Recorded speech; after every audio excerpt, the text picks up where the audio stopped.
2004ஆம் ஆண்டு சுனாமியில் தமிழகம் மிக கடுமையாக பாதிக்கப்பட்டது.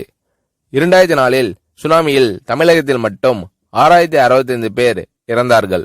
88 கிராமங்கள் நிலைகுலைந்து அழிந்து போனது.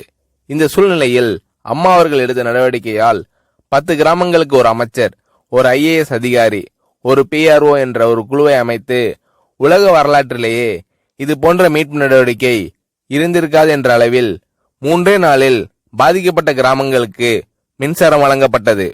குடிநீர் வசதி செய்து தரப்பட்டது. இந்த மின்னல் வேக நடவடிக்கையால் அப்போதிருந்த இந்திய ஜனாதிபதி அப்துல் கலாம் மற்றும் அமெரிக்காவின் முன்னாள் அதிபர் கிளின்டன் ஆகியோரின் பாராட்டுகளை அம்மாவின் அரசு பெற்றது. அழுத கண்களை துடைக்கும் கரம் கொண்டவர் அம்மா அவர்கள். ஆண்டவன் யாரோ ஒரு நபர் மூலமாக வருவார். தமிழ்நாட்டிற்கு கிடைத்த தெய்வம் அம்மா அவர்கள். சுனாமியில் பாதிக்கப்பட்டவர்களில் 40 பேருக்கு 2 குழந்தைகளும் சுனாமியில் இறந்து விடுகிறது. அந்த 40 பேரும் ஏற்கனவே கருத்தடை ஆபரேஷன் செய்திருக்கிறார்கள். பெற்றோர்கள் மட்டும் உயிர் பிழைத்திருக்கிறார்கள். உயிர் பிழைத்தவர்களுக்கு இனி குழந்தை கிடையாது என்ற நிலையில் அவர்களுக்கு கருணைவு ஆபரேஷன் செய்து அவர்களில் பல பேருக்கு குழந்தை பிறந்து அந்த குழந்தைகள் இன்று பள்ளிக்கு சென்று கொண்டிருக்கிறார்கள். நாகப்பட்டினத்தில் அம்மா அவர்கள் மீனவர்களை சந்தித்த போது மீனவர்கள் கதறி அழுதார்கள்.